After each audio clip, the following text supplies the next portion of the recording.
Assalamu alaikum. Myself Munasira Begum, Assistant Professor in Islamia Women's Arts and Science College, Vaniambadi. First, I would like to thank the management for arranging this faculty development program online.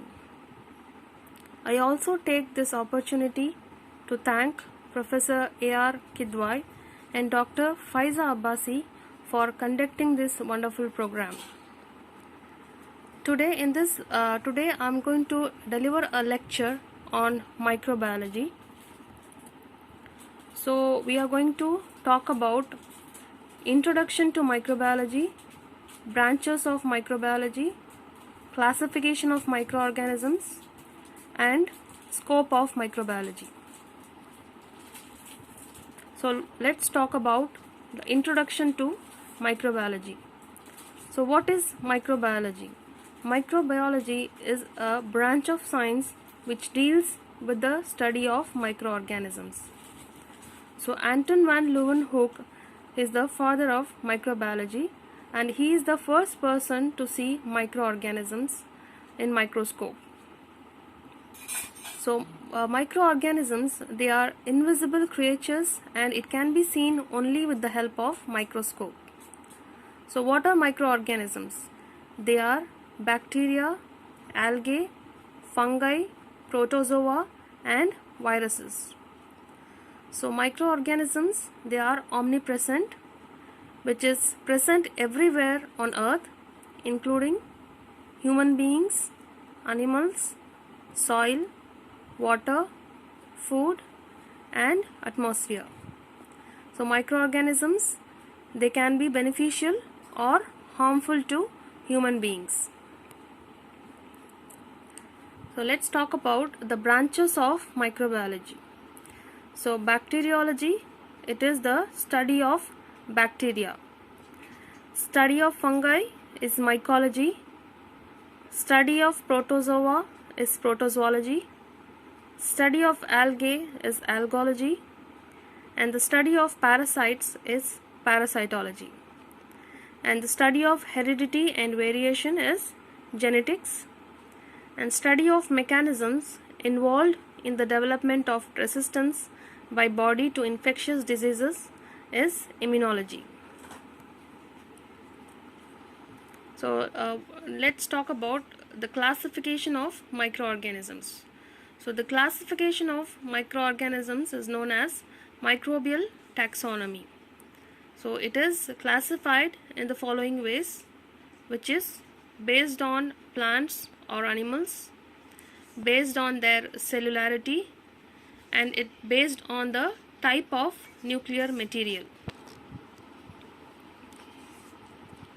So based on plants or animals, Aristotle classified the living organisms into two kingdoms, which is Kingdom Plantae and Kingdom Animalia. Kingdom Plantae includes algae, fungi, bacteria, and other plants. Kingdom Animalia includes all animals, including protozoa. So based on their cellularity, it is classified into three categories, which is non-cellular, unicellular, and multicellular. So non-cellular microbes have no cells. Example is viruses, and they are living chemicals. So unicellular microbes have single cells. Example protozoa, bacteria, some algae, and some fungi.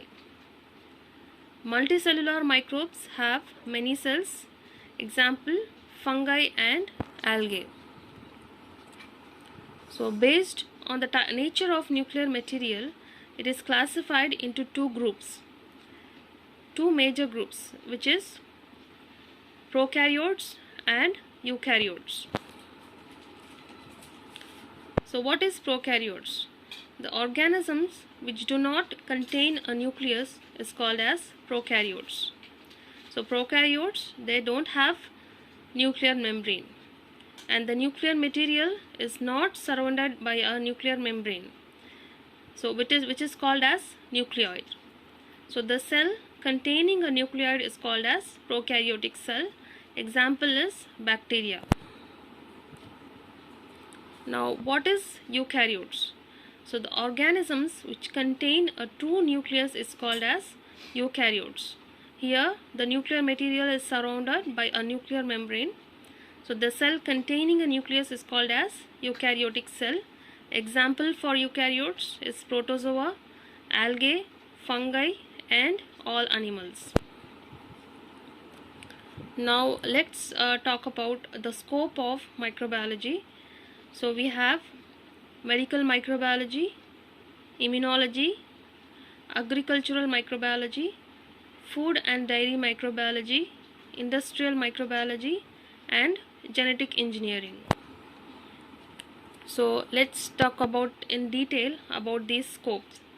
So in medical microbiology, which deals with the diseases of humans and animals, and to identify and plan measures to eliminate the agents causing these infectious diseases. So that is the scope of medical microbiology. Now what is immunology? So immunology, it is the study of the immune system which protects the body from pathogens. Agricultural microbiology, it is the study of impact of microorganisms on agriculture to combat plant diseases that attack important food crops.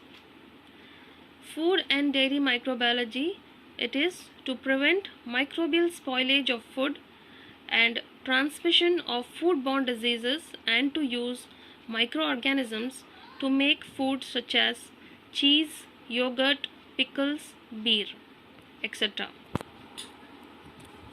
So industrial microbiology, it is using microorganisms to make products such as antibiotics, vaccines, steroids, alcohols, other solvents, vitamins, amino acids and enzymes.